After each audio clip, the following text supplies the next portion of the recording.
ভারতের সাথে সম্ভাব্য যুদ্ধের আশঙ্কা ঘিরে পাকিস্তানকে সরাসরি অস্ত্র যোগান দিচ্ছে তুরস্ক।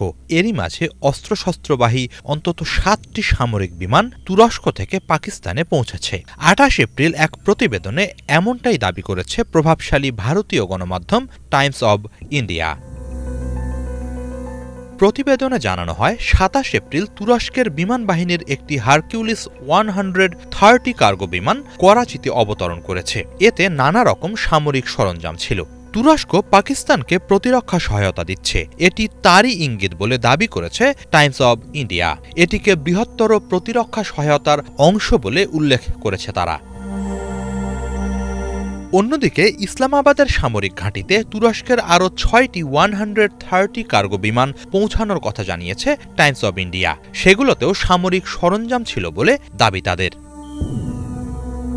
তুর্কি ও পাকিস্তানি উৎসের বরাত দিয়ে ভারতীয় এ গণমাধ্যম আরও জানায়, এসব উৎস থেকে সামরিক বিমানগুলো অবতরণের বিষয়টি নিশ্চিত হওয়া গেছে। ভারত অধিকৃত কাশ্মীরের পেহেলগামে হামলার ঘটনা ঘিরে দিল্লি ও ইসলামাবাদের উত্তেজনার প্রেক্ষাপটেই তুরস্ক এমন পদক্ষেপ নিল বলে অভিমত টাইমস অব ইন্ডিয়ার। এদিকে কেবল তুরস্কই নয়, চীনের সাথেও কৌশলগত সামরিক সহায়তা গভীর করছে পাকিস্তান। টাইমস অব ইন্ডিয়া জানিয়েছে, দিন দিন পাকিস্তানের সামরিক ও প্রতিরক্ষা খাতে ব্যাপক মাত্রায় প্রভাব বাড়াচ্ছে চীন। পরিসংখ্যান মতে ২০১৯ থেকে ২০২৩ সালের মধ্যে প্রায় ৪০টি দেশে অস্ত্র রপ্তানি করেছে বেইজিং। এর মাঝে এককভাবে ৮২%-এরও বেশি অস্ত্রের ক্রেতা পাকিস্তান।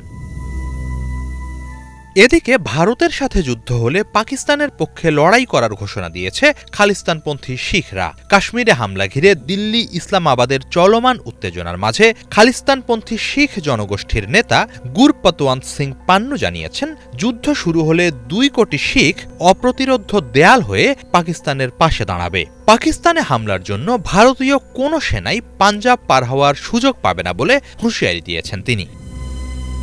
শুধু তাই নয়, ভারতের প্রধানমন্ত্রী নরেন্দ্র মোদী ও স্বরাষ্ট্রমন্ত্রী অমিত শাহর উদ্দেশ্যেও সতর্কবার্তা দিয়েছেন পান্নু। সাবেক প্রধানমন্ত্রী ইন্দিরা গান্ধীর মতো তারাও গুপ্ত হত্যার শিকার হতে পারেন বলে সতর্কতা জানিয়েছেন তিনি। পান্নু বলেন, যারা পাকিস্তানে হামলা চালায় বাঁচতে পারে না, হোক সে ইন্দিরা গান্ধী, মোদী বা অমিত।